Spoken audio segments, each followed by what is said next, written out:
In hierdie video gaan ons kyk na inkomstebelasting, maar spesifiek na die teorie gedeelte. So dis 'n tipe van 'n opsomming van dit wat jy moet weet. As jy na 'n voorbeeld wil kyk, die somme, dan moet jy na hierdie video gaan kyk. OK. Kom ons kyk na heel eerste, watse tipe inkomstes is daar? Jy het tipies jou salaris, as jy begin werk, gaan jy salaris verdien. En dalk het jy 'n huis en jy kan die huis uitverhuur. So dan kry jy daai huurgeld in. Dalk as jy baie slim en jy belê jou geld, so dan verdien jy rente op jou beleggings. En daar is ook iets soos aandele ensovoorts. OK, so daar's baie tipe bronne van inkomste. Nou die belastinggedeelte, wat ook al jy inkry, gaan jy belasting op betaal. En jy betaal dit aan 'n regeringsinstansie met die naam SAID. Of in Engels is dit SARS. Dalk is jy meer bekend met SARS. Nou, jy kan weet waarvoor dit staan. Dit staan vir Suid-Afrikaanse Inkomste Diens. Een woord.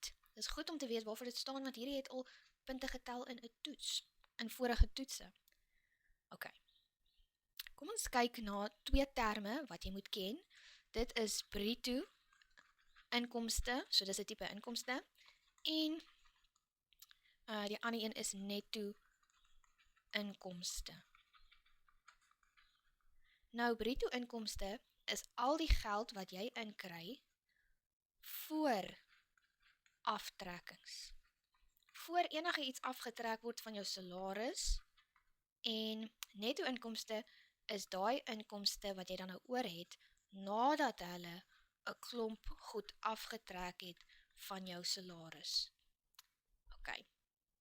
Jy kan dit so onthou, en ek gaan ook hierby sê, by bruto inkomste, 'n voorbeeld. Sê nou maar jy begin by jou eerste werk, en jou baas sê vir jou, jy gaan R20.000 verdien. Dit maak jou baie bly, dis 'n mooi getal. Maar nadat jy jou eerste salarisstrokie kry, sien jy, daar's net 18.500. Of in jou bank word daar net 18.500 inbetaal. En jy wonder maar wat nou, hoekom is dit minder? Daar is baie goed wat afgetrek word. Goed soos die belasting. Jy moet elke maand belasting betaal. Dit word afgetrek, pensioen, klomp sulke goedjies, WVF, en julle het al WVF gedoen in 'n vorige jaar. OK. Nou kom ons kyk 'n bietjie verder na dit. As jy nou wil weet hoeveel belasting op die ou einde van die dag, hoeveel belasting moet ek betaal, dan gaan ons begin met 'n formule. En hierdie formule is goed om te onthou ook, belasbare inkomste. OK. Hierdie is al die geld wat jy inkry waarop jy belasting gaan betaal. Net so. En die formule is begin met jou bruto inkomste en minus dan nou 'n klomp aftrekkings. In hierdie geval maak net seker dis nie belasbare aftrekkings. Nie belasbare aftrekkings, weer eens, goed waarop jy nie belasting hoef te betaal nie. Dit vorm nie deel van jou belastingbedrag nie, van jou totale inkomste. OK, kom ons kyk na voorbeelde van daai. Voorbeelde van nie belasbare aftrekkings. Hierso het ons goed soos, het dit al genoem, werkloosheidsversekeringsfonds, en dis 1% van jou totaal, en pensioen. Nou pensioen, moet jy ook onthou, is 7.5% maksimum van jou totale inkomste.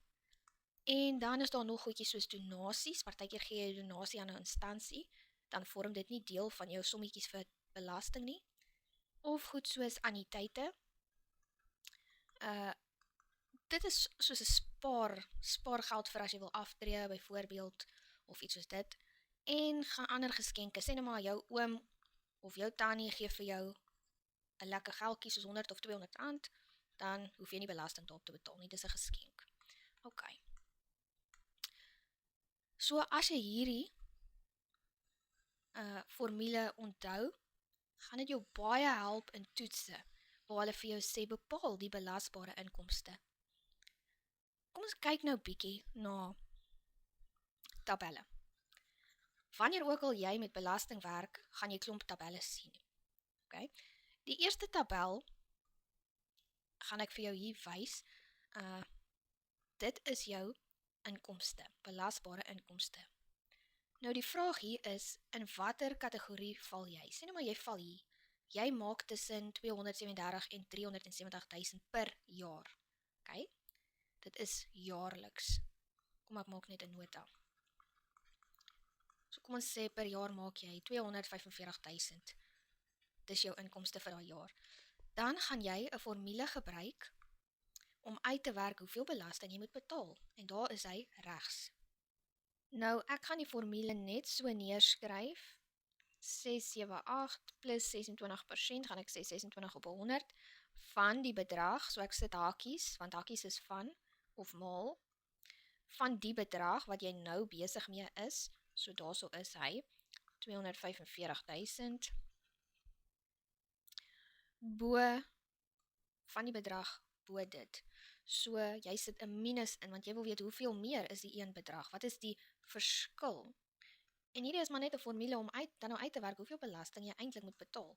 As jy dit in jou sakrekenaar sit, sal jy iets kry soos 44.732. OK. Nou, nadat jy dit gedoen het, is daar nog 'n tabel waarna jy moet kyk. En dit is die belastingkortings. OK. Wat is 'n belastingkorting?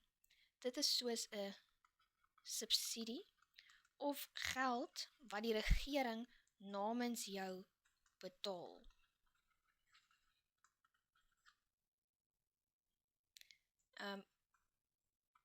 Hoekom hulle dit doen, is om jou te help, sodat jy dan nou bietjie minder belasting moet betaal op die ou einde. Nou hierdie ouetjie hang af van jou ouderdom. So, sê nou maar, jy is onder 65, dan gaan jy soveel aftrek van jou belasting. So die regering betaal daai 17.000, so dit gaan 'n minus wees in jou sommetjies wat jy doen.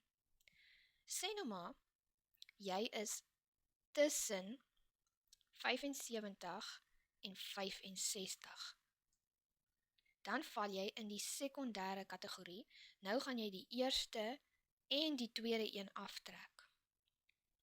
So jy gaan 2 getalle aftrek, omdat jy nou kwalifiseer vir die eerste een en jy kwalifiseer vir die tweede subsidie. Ok, nou kan jy raai dat as jy dan nou bo 75 jaar is, gaan jy dan al 3 van daai bedrae kan aftrek van jou belasting. Soos wat jy dan nou ouer word, betaal jy minder belasting op die ou einde van die dag. Omdat die regering omgee vir jou. Okay? En hulle weet jy werk hard. Ok. Volgende is by tabelle, weer nog steeds by tabelle. Laaste een, belastingdrempels. Kom ek sit hom in. Nou, belastingdrempel is die minimum inkomste wat jy moet verdien voor jy belasting hoef te betaal. So, wat beteken dit? Sê nou maar jy is onder 65 jaar oud, dan moet jy meer as 95.750 per jaar verdien. As jy minder as dit verdien, dan betaal jy nie belasting nie. Hoekom is dit so? Nou, die bedrag werk uit min of meer op R8.000 'n maand, okay? Hy werk uit op 'n salaris van omtrent R8.000 'n maand. Wat dit beteken is, as jy minder as daai bedrag kry, dan verdien jy mos nou baie min geld. So dan hoef jy nie belasting te betaal nie, want dit is klaar moeilik genoeg om kos te koop en te lewe en jou huur te betaal, so die regering dink aan jou. Okay. En dit is dan die einde van ons storie.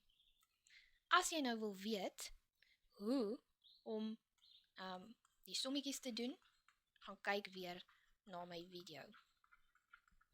Ek ek gee vir jou stappe ook daar, oor hoe om dit te bereken.